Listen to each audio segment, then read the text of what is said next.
Hola, les saludo a todas y a todos. Hoy día vamos a revisar lo que es la evaluación en dolor de extremidades superiores. Mi nombre es Michelle Levenier, yo soy médico fisiatra y actualmente me desempeño en el Servicio de Medicina Física y Rehabilitación y además en la Unidad del Dolor del Hospital Clínico Universidad de Chile. Entonces, para comenzar, quiero partir con esta fábula, que es de un grupo de personas que tienen la característica todas de ser no videntes y que se encuentran con este elefante. Pero cada una de estas personas, digamos, se topan con una parte distinta de este elefante. Entonces algunos se encuentran con lo que es la trompa y dicen, bueno, esto es como una serpiente. Quizás otros se encuentran con lo que son las patas y piensan que es como un tronco de un árbol. La cola podría ser una cuerda, dice otro, y la parte como más central del cuerpo, otro piensa que puede ser una pared. Entonces, cuando reconstruimos lo que cada uno de ellos menciona, podría ser que nos quede algo así como esto, ¿cierto? Y uno se cuestiona o se podría preguntar, ¿será esto realmente el elefante propiamente tal? Como cada una, la sumatoria de cada una de sus partes. Y la verdad es que sabemos que no, ¿cierto? Y actualmente muchas veces en los equipos de salud o en la mirada que damos a las personas que atendemos, pasa un poco esto, porque se ha especializado tantas las distintas áreas de las distintas profesiones que muchas veces olvidamos como el panorama completo. Entonces la idea de hoy día es poder entregar un mensaje de una evaluación integral, una evaluación mucho más global de la persona y no solamente una evaluación por área. Y cuando hablamos de lo que es la evaluación en dolor propiamente tal, ya sea cualquier tipo de dolor, y en este caso, bueno, lo que nos convoca es de extremidades superiores, el modelo que deberíamos como principalmente utilizar es aquel modelo que es el modelo biopsicosocial. ¿Y esto por qué? Porque este modelo, a diferencia del modelo solo biomédico, está centrado en la persona. Además, el concepto que se le da al paciente o a la persona que atendemos es verlo como un organismo interrelacionado. El diagnóstico también es un diagnóstico que es contextualizado a la situación, un diagnóstico mucho más holístico, y en este caso la persona asume el rol activo en su salud, no es una persona como pasiva, como ya sigo indicaciones de lo que me digan, sino que yo también como persona tomo un rol activo. Y en este caso, nosotros como los profesionales vamos a ser facilitadores y mediadores del proceso, más como una guía, un acompañamiento.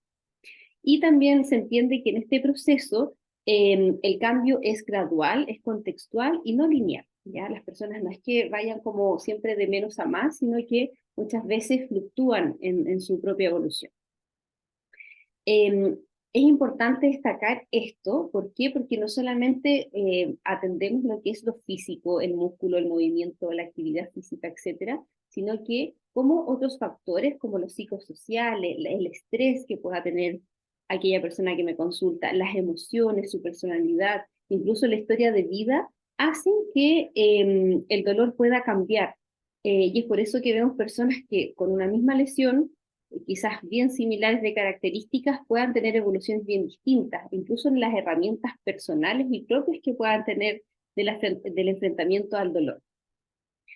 Entonces, la evaluación en dolor siempre está mediada, como cualquier tipo de evaluación, por una historia clínica que se va a hacer, ¿cierto? La anamnesis, luego el examen físico, y todo esto, finalmente, estos dos como elementos, lo que nos aportan es a tener sustento para realizar nuestras hipótesis diagnósticas. Y eventualmente ese diagnóstico, en algunos casos, no en todos, podría estar sujeto a algún estudio mayor con imágenes o con otras herramientas que íbamos a ir revisando. Y finalmente, el ya tener constituido un diagnóstico claro me va a permitir entregar un manejo integral en dolor. Partiendo entonces con como, cómo seguiría este orden o cuáles serían como uno de los principales objetivos de esta evaluación, uno de los puntos que es bien fundamental es que en este encuentro, o un primer encuentro con el otro, digamos, se gana la confianza de la persona, transmitiéndole también su credibilidad en el dolor. ¿Ya? El dolor muchas veces es cuestionado, sabemos que el dolor es una experiencia bien personal, es subjetivo, por lo tanto lo que el otro me dice tiene valor, y yo no podría decir, bueno, que quizás no le duele tanto, o como que no dio tanta cara de dolor, etcétera. Eso genera bastantes distancias. Y por supuesto, como también adherencias o también pérdida de la confiabilidad en el proceso. También durante esta anamnesis tenemos la oportunidad de evaluar ciertos aspectos, quizás más indirectos, pero también muy importantes. Por ejemplo, cómo es la actitud de la persona, cuáles son sus respuestas, cuáles son sus expresiones faciales mientras conversamos, cómo es su tono de voz, si es que tiene o no alguna reacción emocional en relación a la consulta, cuál es la relación con el acompañante, que muchas veces es como que es el que lidera la entrega de información, más que la persona misma, etc. O sea, es decir, es una instancia inicial que no solamente como es un checklist para ir chequeando distintas como preguntas-respuestas, sino que también en esa interacción podemos ver un poco más allá, ¿ya? Darnos luces de mayor información. En esta anamnesis, ¿qué datos van a ser interesantes tener? Bueno, ciertos datos de quizás de la vivienda, la comuna donde vive, su estado civil, que también podría hablar por ahí, indagar de su red de apoyo, con quiénes son las personas que viven en la casa, si esta persona que nos consulta es cuidador de alguien, de algún adulto mayor, si es mujer, si tiene niños pequeños. También la ocupación, sobre todo en extremidad superior, hay ciertas actividades laborales o ocupacionales que se relacionan bastante con patologías musculoesqueléticas de extremidad superior. Entre ellos, por ejemplo, personas que se dedican a peluquería, por decir algo. La escolaridad también es otra información importante. De sus antecedentes médicos y quirúrgicos, algunos antecedentes también que nos van a interesar, por ejemplo, es ver si la persona es diabética, cómo está su control metabólico, si es diabético, porque sabemos que aquellos diabéticos con mal control metabólico también tienen más prevalencia de polineuropatía y estas también pueden afectar extremidades superiores, por ejemplo. Casos de insuficiencia renal o insuficiencia hepática, porque eso también, esos antecedentes me van a marcar ciertos tratamientos farmacológicos que puedo o no dejar, dada la función renal o función hepática, y también saber si es que esta persona tiene enfermedades reumatológicas que, como bien sabemos, tiene harta afectación articular. Antecedentes de salud mental es algo que puede salir bien fácil o a veces no tan quizás de buenas a primeras, sin embargo un antecedente importante como antecedente de depresión, de crisis de pánico, trastornos de ansiedad, si la persona previamente está actualmente o previamente con roles con psiquiatra, con psicólogo, porque sabemos que también la esfera de la salud mental marca la pauta en la evaluación de muchas de las patologías que ya han revisado. Antecedentes familiares como enfermedades reumatológicas o fibromialgia. Muchas veces la persona puede debutar, por ejemplo, con un dolor articular de muñecas y digamos que tiene ciertas características de la esfera reumatológica. Sin embargo, consulta, digamos, a un especialista no reumatólogo, pero se le podía orientar, si es que en caso de tener antecedentes familiares, esa persona se puede estudiar mucho más o derivar a quien corresponda también para hacer un estudio más profundo. Fármacos o alergias a fármacos, esto también nos va a hablar, bueno, de todo lo que la persona pueda estar tomando, porque muchas veces todos los pacientes que atendemos no solamente consultan por algo musculoesquelético aislado, sino que vienen con una serie de comorbilidades. Y por otra parte, también en el contexto de dolor, podría hablarnos de experiencia de medicamentos de manejo del dolor previos que haya tenido, que por ahí podría ya haber presentado algunos RAM a cosas que quisiéramos dejar, entonces eso ya nos va a decir también como nuestras limitantes o no en el manejo. Y sus hábitos, como el tabaco, el alcohol, si hace o no ejercicio, y entre estos quiero destacar el tabaco, que se ha visto que aquellas personas que tienen dolores musculoesqueléticos y que van asociados también a tabaquismo, la evolución de su dolor siempre evoluciona con peor nivel de dolor, con niveles de dolores mucho más altos, mucho más intensos. La idea de comenzar, digamos, con la anamnesis también es realizar una buena historia del dolor. Y el dolor, si es que como que lo vemos así de forma bien global, puede ser como un enredo, ¿ya? Y la idea de empezar a esquematizarlo o a separarlo es finalmente desenredar este dolor. Y partiendo digamos, por un punto de inicio, uno de esos puntos de inicio puede ser las características del dolor. Entonces, desde ahí vamos a ver la localización y la distribución. Entonces, ¿dónde está este dolor? ¿Y a dónde se localiza? Entonces, este dolor podría describir la persona como un dolor que es localizado, eh, y en este caso va a ser evocado por la estimulación nociceptiva de estructuras somáticas. Este produce un dolor sordo localizado en la zona de producción del dolor. También nos podría referir un dolor irradiado, ¿ya? Y es aquel que se transmite por todo el trayecto de un nervio con distribución segmentaria o periférica, que podríamos estar en el contexto, por ejemplo, de una radiculopatía cervical. Y también podría ser un dolor referido, que es como el otro tipo de distribución de dolor, en el que este dolor se percibe en regiones alejadas, con una inervación diferente de la de los tejidos estimulados nociceptivamente. Es un dolor más vago y de difícil localización. Un ejemplo bien clásico es un dolor, el dolor agudo que las personas usan cuando están teniendo un infarto, que pueden tener el dolor en la extremidad superior izquierda. Luego, la cualidad del dolor. Entonces, el tipo de dolor, la persona puede escribirlo como punzante, como quemante, como pesadez, o muchas veces, ciertas personas les es muy difícil caracterizar el dolor. Pero de estos como tipos de dolor, tenemos el dolor que puede ser nociceptivo o un dolor que puede ser neuropático. Y de los dolores nociceptivos, son aquellos que son desencadenados por la acción de un estímulo doloroso sobre los nociceptores. Y de ellos también tenemos dos grupos como dos subgrupos de dolor nociceptivo. Entre ellos, un dolor somático, que es el dolor que puede ser un dolor superficial, ya sea como que afecte a la piel o a las mucosas, o un dolor profundo donde llega a afectar estructuras como los músculos, los ligamentos, los tendones, los huesos, las articulaciones.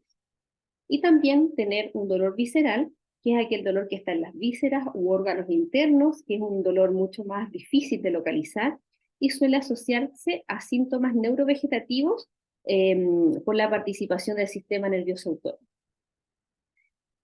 Y un dolor neuropático, ¿cómo se describe? Es aquel dolor que esté causado por una lesión del sistema nervioso periférico o central, ¿ya? Es decir, una lesión como directa que pueda haber en estos sistemas nerviosos. Pero también hay que saber que la mayoría de los dolores pueden tener un componente mixto, ¿ya?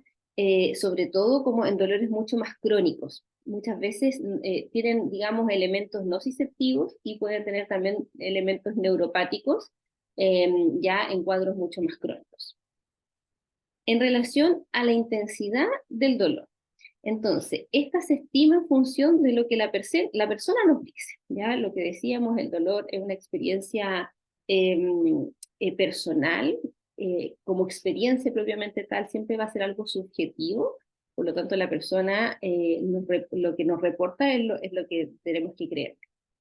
En la práctica clínica lo más utilizado es la escala visual análoga, el famoso EVA, que siempre se pregunta, y entre esto, para también determinar la intensidad de dolor, en personas que, bueno, que nos consultan por cuadros dolorosos, muchas veces cuando uno les pregunta el EVA, uno le dice del 0 al 10 cuánto duele, siempre dicen 10, o a menudo dicen un número como el más alto, o dicen 20.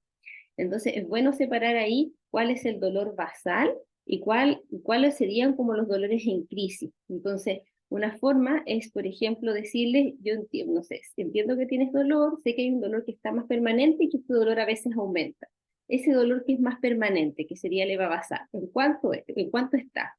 Y luego, ¿a cuánto llega este dolor? Quizás con ciertas actividades, por cosas que lo gatillen, etcétera. Entonces, eso es mucho más fácil para poder determinar este EVA basal versus este EVA en crisis, porque si no, muchas veces con esa pregunta, sin tener esta distinción, dicen siempre como, así, como números muy altos.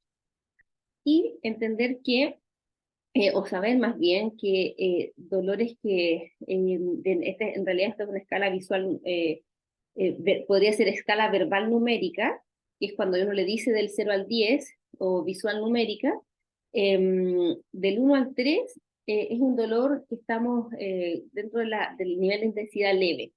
De 4 a 5 ya es moderado, y de 7 a 10 ya hablaríamos de un dolor severo. Y eso también nos podría determinar ciertas conductas en relación al manejo que podríamos tener. La duración y la periodicidad.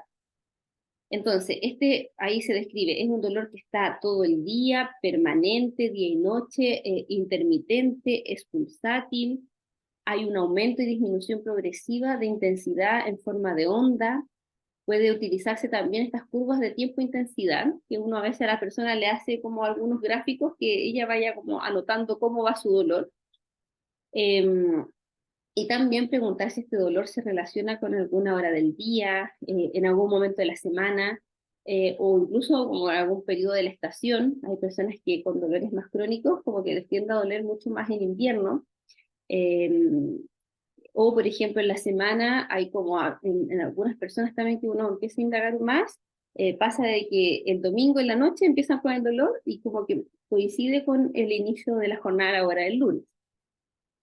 Ahora, ¿cómo comenzó este dolor? Ideal tener una fecha o más o menos una temporalidad de cuándo partió esto, y ver si es que hubo alguna circunstancia que contribuyó a la aparición. Hubo al presente algún golpe, alguna caída, algún evento en particular, un accidente, una fractura, etcétera. Y desde ahí, claro, es ver también dónde se localizaba este dolor en el inicio, cuál fue su intensidad, cómo era el dolor en, digamos, las primeras etapas. Si este dolor fue brusco o partió de a poco, y también ver si se acompañaba por algunos otros síntomas, no sé, por ejemplo, dermatológico, que en este caso podría ser vesículas en la piel, que uno orientaría más a dolores como neuropáticos por herpes zóster, o patologías neurológicas que se asocia a falta de fuerza, aparestesia, etc. También cuáles son estos factores gatillantes o atenuantes del dolor.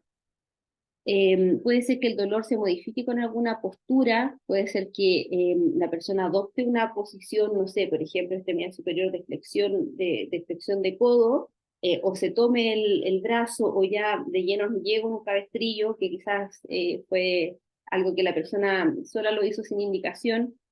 Ver si es que el dolor aumenta o disminuye en reposo. También ver si el dolor aumenta o disminuye con algunas medidas físicas. Hay personas que dicen, el hielo me funciona mejor, o a mí el calor local me ayuda a tener como, a bajar el dolor. Y ver también si disminuye con algún tipo de medicamento que ya pueda estar tomando. El curso de dolor, ver también si esta persona ha experimentado mejoría en la evolución de este dolor, o si el dolor en el tiempo también se ha hecho más intenso. Ver si es que existen cambios en la distribución o si han aparecido síntomas nuevos que serían como estas banderas rojas, ¿ya? Que por supuesto un dolor que sea agudo, no sé, voy a decir algo, un dolor de hombro, que curse asociado a fiebre, a síntomas de malestar general, podríamos estar ante una artritis séptica, y eso sí requiere una intervención o una evaluación de urgencia. El paciente puede haber recibido tratamiento médico o ya haber recibido terapias desde rehabilitación, o incluso haber recibido alguna intervención quirúrgica. Y también siempre preguntar si luego de cada estos como intervenciones el tratamiento, o mejor dicho, el dolor ha mejorado. ¿Ya cómo ha ido eso? Algunos dicen, yo ya he hecho, no sé, 30 terapias de kinesiología y sigo igual de dolor. Entonces ahí uno tiene que indagar mucho más, claro, si es que hubo continuidad de esas terapias, por decir algo, dónde las hizo, etcétera, etcétera. Si no es así, el dolor tiene ahora es el mismo que tenía antes de esa intervención, en la misma distribución, o se trata de un dolor nuevo. muchas veces en las partes más como personas que ya han sido intervenidas quirúrgicamente, eh, previo a esa intervención quirúrgica quizás tenían un dolor 10 de 10 y posterior a la intervención quirúrgica quedan con un dolor 5 o 4 de 10. Entonces sí hubo un cambio, al menos en la intensidad del dolor, de lo que tenía previo a lo que tiene ahora, solo que también muchas veces las expectativas eran quedar sin dolor. El dolor bajó, pero claro, no bajó quizás a cero, pero hubo un cambio. En relación al curso del dolor, esto es algo muy importante porque habla de otras áreas de cómo me podría estar afectando el dolor en mi extremidad en mis funciones como del día a día. Entre esas, mi compromiso funcional. Cómo este dolor afecta en las actividades de la vida diaria básicas que yo puedo realizar o en aquellas actividades de la vida diaria instrumentales que yo puedo realizar. Entonces, en este caso, sobre todo en extremidad superior, podría tener afectación de aseo menor, por ejemplo, de cara, de lavarme el pelo, en la ducha, ¿cierto? A veces, si es que es la mano dominante, puede también tener como compromiso en el vestuario, en colocar ropa o abotonar, eh, o así como en algunas actividades ya más instrumentales que implican el cocinar, el ir a hacer las compras o inclusive en andar en transporte público, ¿ya? Eh, Otra parte también es cómo este dolor me ha afectado el ánimo, ¿ya?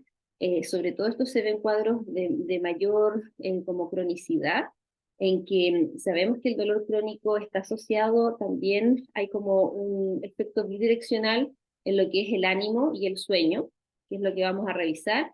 Em, y en este caso podríamos tener tanto una persona que tenga más como síntomas depresivos, como más ánimo bajo, como pocas ganas de hacer las cosas, así como también personas que se muestran muy irritables, inclusive también con el equipo de salud, por mucha frustración por la evolución que han tenido, porque no han encontrado respuestas, porque siguen con un dolor alto, etcétera.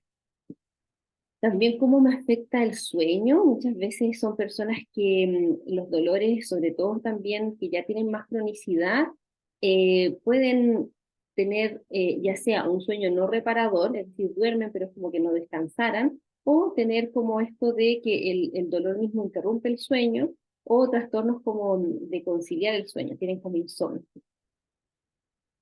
También todo el tratamiento, como bien decíamos, que ha recibido, ya sea farmacológico, las terapias kinésicas, si ha visitado o ha tenido instancias de terapia ocupacional previa y en caso como que corresponda, ver también si ha tenido sesiones de psicología.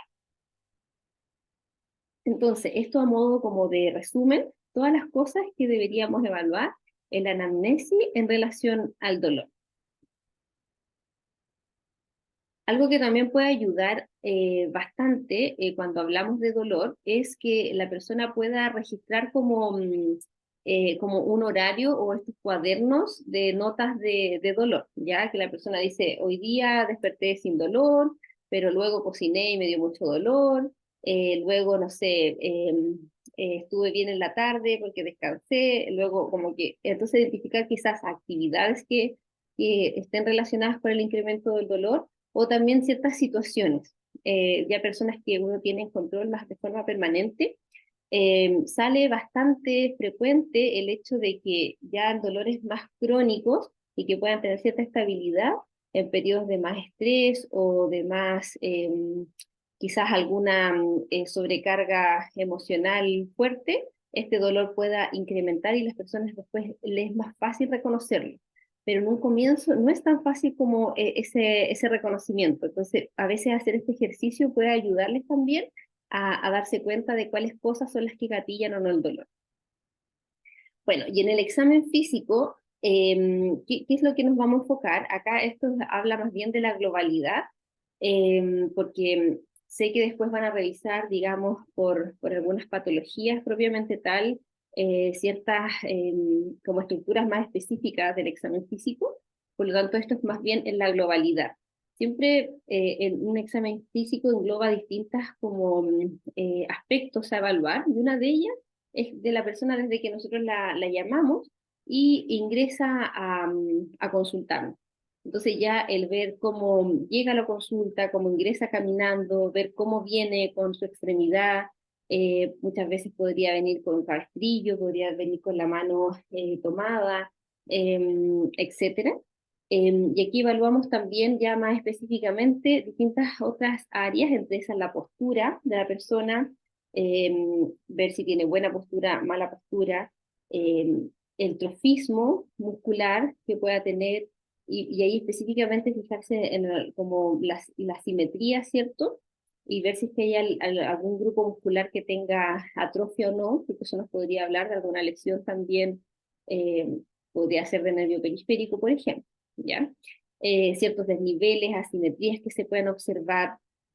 Y también es importante siempre como evaluar, siempre que evaluamos extremidad superior, también ver la evaluación de cómo está todo el alineamiento como de la columna, así como también la movilidad de cuello y los rangos de cuello, porque también hay patologías que se comparan. Ver los rangos activos y pasivos, que esto podría estar en relación a la búsqueda de patología articular, así como de partes blandas, evaluación de la fuerza muscular, ver cómo muchas veces la persona quizás puede tener una fuerza M5, sin embargo el dolor va a bajar, digamos, a puntuación y va a tener menos fuerza, pero por dolor, limitada por dolor. También ver si es que por ahí hay menos fuerza propiamente tal, que podría estar en el contexto de una patología neurológica, como una radiculopatía, una neuropatía. Evaluar la sensibilidad de áreas que quizás sienta menos, pero también ahí evaluamos otras cosas, entre esas, por ejemplo, la presencia de hiperalgesia o alodinia o áreas que simplemente no sienta, ver cómo están los reflejos, que en el caso de estar aumentados, digamos, no hablaría más de patologías de primera motoneurona, y si están reducidos, a diferencia del contralateral, ahí no estaría hablando más de enfermedades de segunda motoneurona. Las pruebas especiales están orientadas a la patología específica, ¿ya? Y luego, al final, dejamos la palpación, que si bien cuando uno revisa ahí los textos es algo como, quizás luego de la inspección es lo que aparece luego, sin embargo, nosotros la palpación la preferimos dejar más como al final. ¿Y esto por qué? Porque una persona que ya viene con dolor, si vamos directamente a palpar la zona dolorosa, probablemente todo el resto del examen físico se va a ver interferido por este dolor. Y ahí podemos ver estos puntos dolorosos, palpar si es que hay puntos gatillos asociados, las patologías musculoesqueléticas, diría que con una alta frecuencia están asociadas a síndrome miofacial secundario, así que también ahí es algo que se tiene que indagar, y también ver cómo está caminando. Yo no diría, bueno, ¿por qué? Bueno, porque claramente hay un braceo, digamos, fisiológico cuando uno camina, y ese braceo fisiológico también podría estar alterado en alguna de las patologías musculoesqueléticas de extremidades superiores. En relación a acá ciertos puntos y como de la taxonomía de como definiciones del dolor, hay algunas como definiciones que me gustaría compartir, que son como signos más bien de dolor neuropático, ¿ya? Una de ellas es lo que se llama como alodinia. ¿Qué es la alodinia? Es un dolor generado por un estímulo que generalmente no provoca dolor, ¿ya? Entonces, una de las formas más fáciles de evaluar es con un algodón.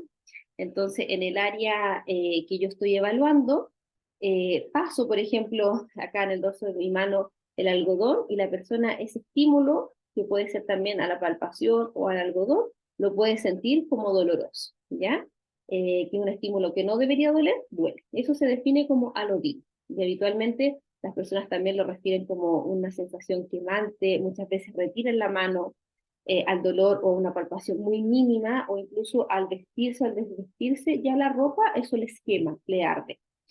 Las disestesias son más bien una sensación anormal desagradable, que puede ser espontánea como evocada, Entonces, habitualmente también se puede evaluar como al roce con algodón. Entonces, la persona no es que sienta dolor, pero es como un desagrado, como que algo que no les gusta. La hiperalgesia es aquel estímulo que ya es doloroso, pero puede producir un dolor mucho más intenso de lo normal. Y en ese caso uno lo puede evaluar, por ejemplo, con un clip, en donde uno evalúa el área, digamos, que la persona eventualmente podría tener como dolorosa, y lo compara con el contralateral va a doler, digamos, el clip se siente como un estímulo doloroso, sin embargo en esta genera como una reacción como exagerada al dolor. Y la hiperpatía es una reacción dolorosa anormal a un estímulo repetitivo. Entonces, en ese caso, muchas veces, pensando en lo mismo, en este ejemplo de la mano, uno puede empezar con un estímulo de esta forma, y al principio no hay dolor, pero luego, no sé, de 5 o 7 golpeteos, se desencadena un dolor muy importante. Bueno, cuando estamos frente a un dolor, pedimos los exámenes de laboratorio. Uno podría decir, bueno, si es que tengo ya con la anamnesis y con el examen físico, como bien decíamos, ya me queda una bastante claridad. Sin embargo, muchas veces podemos pedir exámenes de laboratorio más en un contexto de diagnósticos diferenciales, ¿ya? Entonces, en algunos casos podríamos, si sospechamos patología reumatológica, podemos pedir un factor reumatoide, también muchas veces la prevalencia de hipotiroidismo y también trastorno del ánimo y también como dolor asociado se puede pedir una TSH. En dolor crónico también pedimos hartos niveles de vitamina D y de vitamina B12, sobre todo porque, bueno, en la población general hay harta hipovitaminosis y se ha visto que los niveles bajos de vitamina D son como un factor que perpetúan los dolores crónicos, ¿ya? Entonces, el corregirlo sería como algo deseable en un contexto de dolor. Y también los niveles de vitamina B12, que como sabemos también participa como en la salud de los nervios, que podría estar asociado como a clínica más de parestesia o de neuropatías que también puedan tener, o al menos si una persona ya tiene ese diagnóstico, quisiéramos que esos niveles estuvieran óptimos. Y el estudio imagenológico, esto también va a depender de cada, digamos, patología o hipótesis diagnósticas que yo tenga, pero para, más que nada, como para estudios de patologías de músculo esquelética de partes blandas, uno es deseable contar quizás con una ecografía de partes blandas, sobre todo cuando también se va a pensar en el futuro en hacer alguna intervención, alguna infiltración eventualmente, y también en algunos casos estudios con radiografía. También otra cosa que se podría pedir, esto también va a depender de la sospecha diagnóstica que yo tenga, es lo que se llama estudio electrodiagnóstico, pero que habitualmente las personas lo conocen como la electromiografía. Sin embargo, ese estudio electrodiagnóstico comprende una parte de la electromiografía, que es como el pinchazo de ciertos músculos, y también la velocidad de neuroconducción. Y esto nos va a servir también como para tener una mayor claridad de ciertas patologías, entre ellas, por ejemplo, el diagnóstico de síndrome del túnel carpiano, una neuropatía cubital, radiculopatías o polineuropatías que yo pueda estar sospechando, y eso me va a dar luces de cómo está en el funcionamiento, digamos, o darme el diagnóstico de esta parte. Ahora, las herramientas de evaluación, ya veíamos que tenemos, bueno, herramientas de evaluación que son escalas unidimensionales en cuanto al dolor, y también tenemos escalas o cuestionarios multidimensionales. En lo que son estas escalas más unidimensionales, es como evaluar solamente como una parte, que en este caso habla más bien de la intensidad del dolor. Entonces, ahí tenemos la escala categórica verbal o visual, la escala numérica verbal o visual, que es esto de decirle del 0 al 10 cuánto le duele, o mostrarle ahí una regla del 0 al 10 que diga cuánto le duele el número, la escala visual análoga, que en ese caso, ¿qué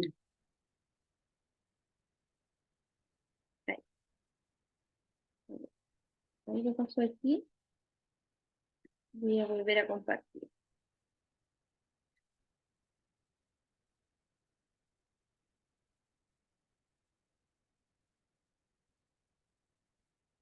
Ya. Decíamos la escala visual análoga, que es como un tipo de, de línea que va desde el 0 al 10 y la persona tiene que ahí poner como si va más al dolor, como, o sea, si tiene más nada de dolor o un dolor muy severo.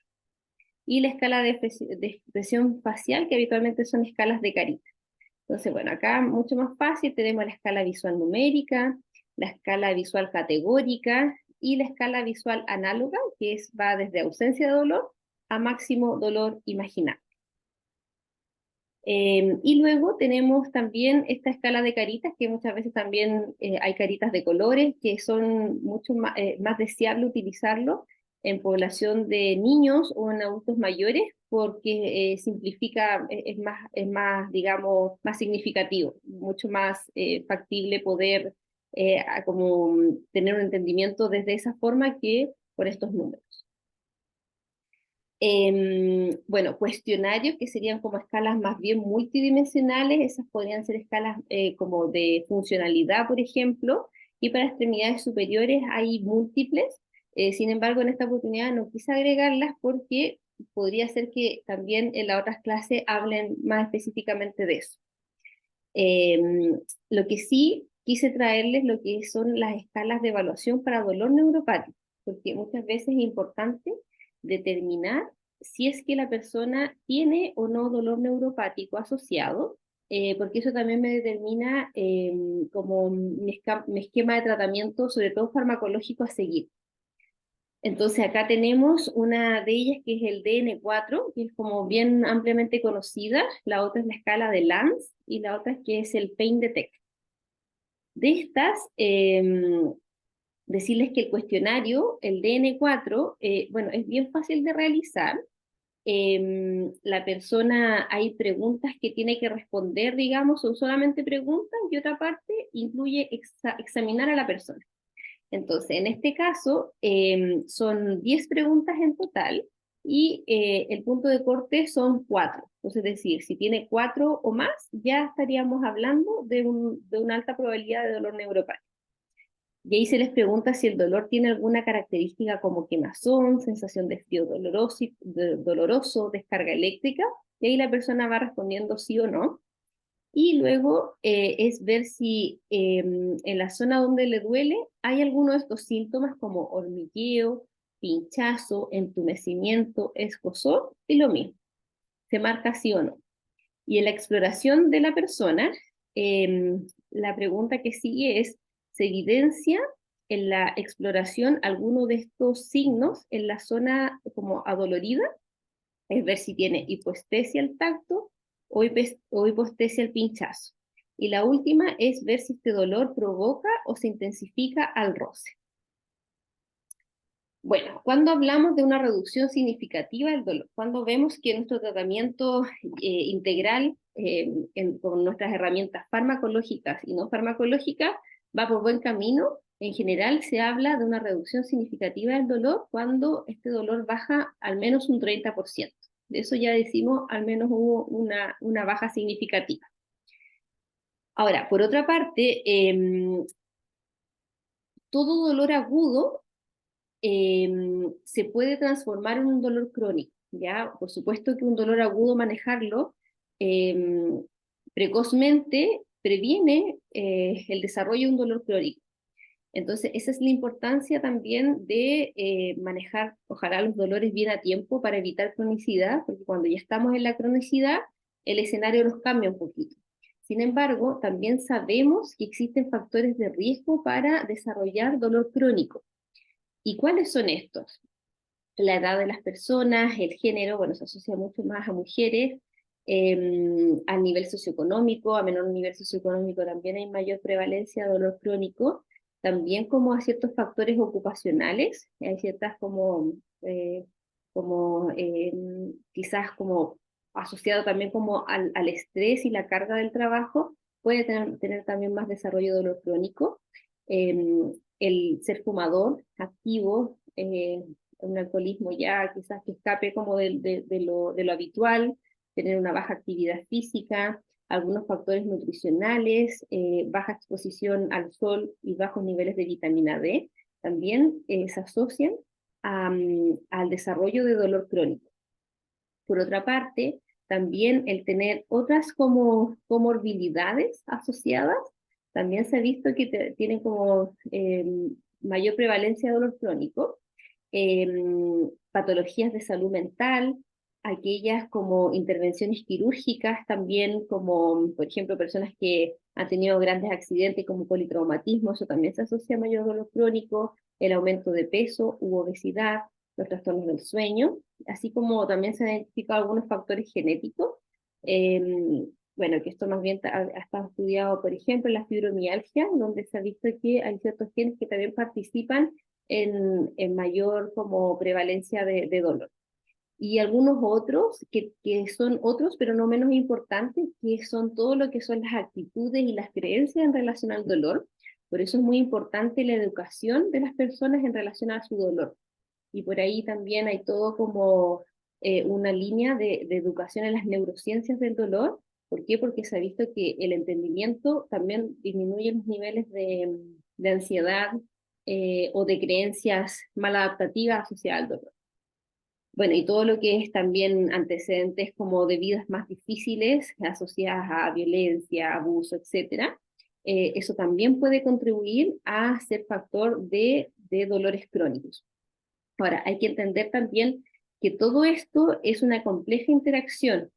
No es solamente esto ni uno de ellos, sino que muchas veces todos interaccionan entre sí y eso es lo que complejiza mucho más muchas veces el manejo.